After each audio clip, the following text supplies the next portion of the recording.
नमस्कार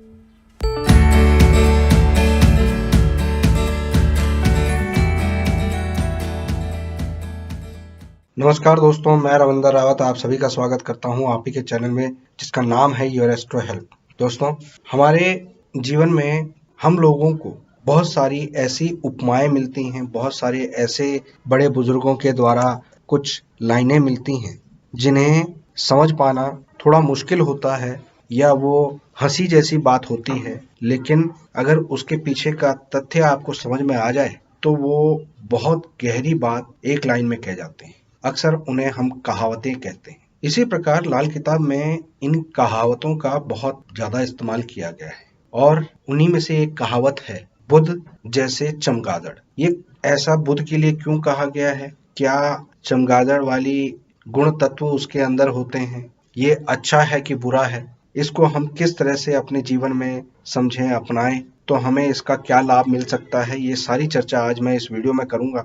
लेकिन ये चर्चा शुरू करूं उससे पहले आपसे निवेदन है, अगर आप चैनल पर नए हैं तो चैनल को सब्सक्राइब कर लें, बेल बटन को दबा दें और ऑल वाला ऑप्शन जरूर चुन लें ताकि हमारे द्वारा जो भी वीडियोस बनती हैं उसकी नोटिफिकेशन आपको टाइमली मिलती रहे। दोस्तों, बुध हमारी बुद्धि को रिप्रेजेंट करता है और एज पर ज्योतिष शास्त्र कुंडली में बुध जब मीन राशि में होता है तो वो नीच का कहलाता है। लाल किताब के अकॉर्डिंग मीन राशि 12वें घर को रिप्रेजेंट करती है और 12वें घर में जब बुध आता है तो उसे नीच का माना जाता है। लेकिन लाल किताब ये नहीं कहती है कि 12वें घर में वो हमेशा नीच ही प्रभाव देगा, लेकिन उसकी आदतों में, उसके प्रभाव में ऐसी चीजें होंगी, गुण होंगे जो आम समाज के लिए कुछ अलग हटके, कुछ उल्टी होंगी।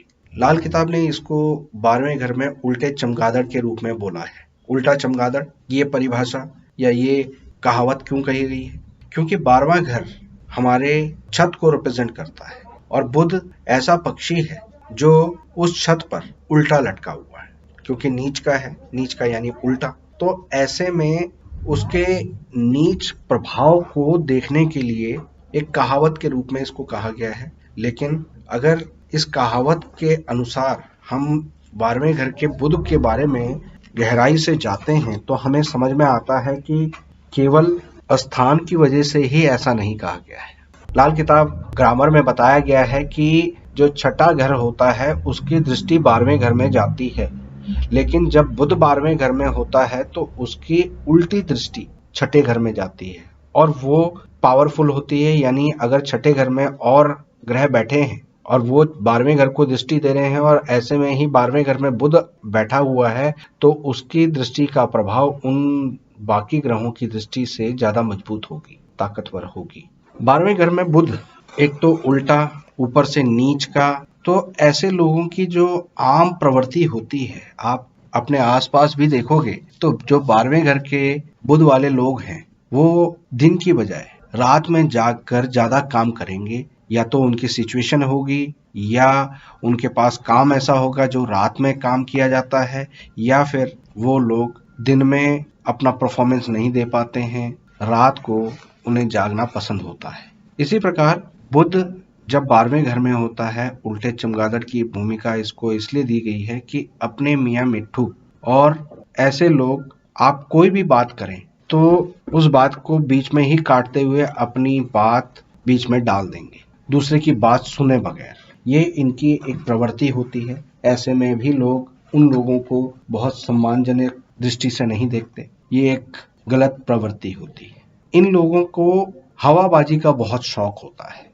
जैसे कि अगर हम चमगादड़ की बात करें तो ऐसे में अगर आप चमगादड़ को देखोगे तो वो ऐसा नहीं है कि देख नहीं सकते, लेकिन फिर भी वो शाम के समय अपने घरों से निकलते हैं और एक दूसरे को आवाज देकर, अपनी तरंगें भेजकर उस तरंगों से डायरेक्शन लेते हुए उड़ते हैं। ऐसी ही प्रवृत्ति इन लोगों की होती है कि दिमाग होते हुए भी दिमाग में कोई एक बात सनक आ जाती है, उस बात पर अड़कर अब वो उसी तरीके से सोचते हैं और जो दिमाग पर एक बात छा गई है उस पर इतने अडिग रहते हैं, इतने एरोगेंट रहते हैं कि दूसरे की बात सुनने को राजी नहीं है और बहस करते हैं।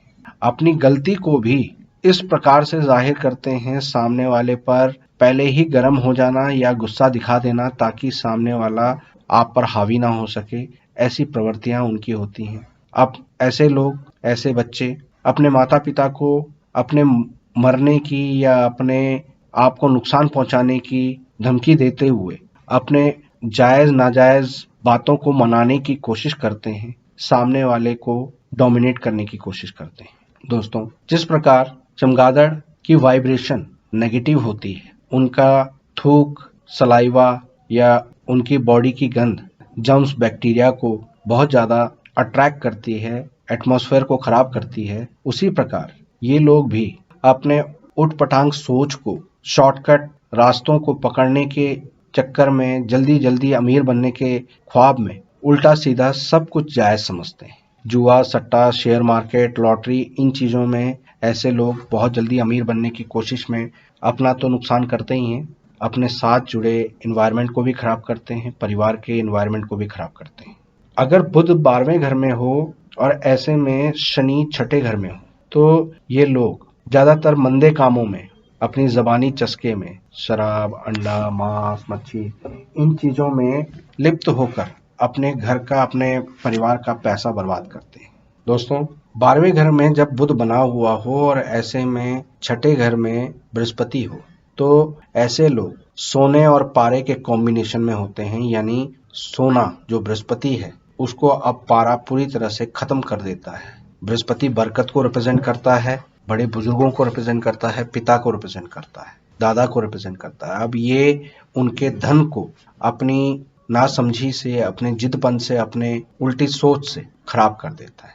दोस्तों, बुध कुंडली के 12वें घर में हो और ऐसे में मन का कारक चंद्रमा 6ठे घर में हो, तो ऐसे लोग अपनी माता को ब्लैकमेल करते हैं। अपने इमोशनल अत्याचार से वो अपने माता को अपने जायज नाजायज बातों को मनवाने की कोशिश करते हैं और उसमें धन का नाश करवाते हैं।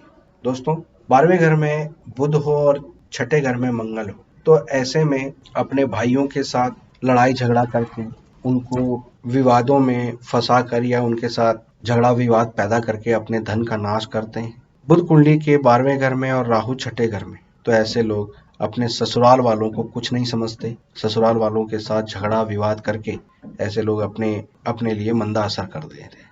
बुध के 12वें घर में बैठे होने पर अगर मंगल 4थे घर में हो, तो ये माता के लिए कष्ट का समय होता है। कष्ट, परेशानी, आयु तक को खतरा कर देता है। बुध 12वें घर में हो और सूर्य 6ठे घर में हो, जो कि वर्ष कुंडली में ही संभव है, लाल किताब वर्ष कुंडली में, तो ऐसे में राज दरबार, सरकारी कामों में लांछन लगता है, काम खराब होते हैं, मंदा असर आता है। बुध 12वें घर में हो और शुक्र 6ठे घर में हो, ये भी लाल किताब वर्ष कुंडली में ही संभव है, तो ऐसे में गृहस्थी और बुद्धि दोनों ही खराब होते हैं, व्यापार खराब होता है। बुध 12 वाले लोगों को अगर 6ठे घर का केतु होता है तो संतान पक्ष के लिए खराबी होता है। दोस्तों, जब भी बुध 12वें घर में होते हैं, तो ऐसे में ऐसे लोग अगर अपने जन्म समय के अनुसार अगर दिन में पैदा हुए हैं तो रात के समय का काम करें, या रात के समय पैदा हुए हैं तो दिन के समय का काम करें, तो काफ़ी हद तक उन्हें फ़ायदा रहता है। नाक छेदन और स्टील का छल्ला उंगली में धारण करना उनके लिए बेहद लाभकारी होता है। ऐसे लोगों को अपने गुस्से पर कंट्रोल करना चाहिए। अभिभावकों को, माता पिता को पहले से ही इनके गुस्से पर कंट्रोल करना चाहिए और इनकी जिद को शुरू से ही कंट्रोल में रखना चाहिए। ये लोग जितना ज़्यादा प्यार देते हैं, जितना ज़्यादा इमोशनली इनके साथ अटैच होने की कोशिश करते हैं, उतना ही ये आपके साथ अपने इमोशंस के ज़रिए खेलने की कोशिश करते हैं। तो दोस्तों, उम्मीद करता हूँ कि आज की इस वीडियो से आपको कुछ नई जानकारी हासिल हुई होगी। आपको समझ में आया होगा क्यों बुध 12 को उल्टा चमगादड़ बोला गया है। वीडियो पसंद आई हो तो लाइक और शेयर करें, चैनल को सब्सक्राइब करें। फिलहाल के लिए मैं अपनी वाणी को विराम देता हूँ। ओम नमः शिवाय।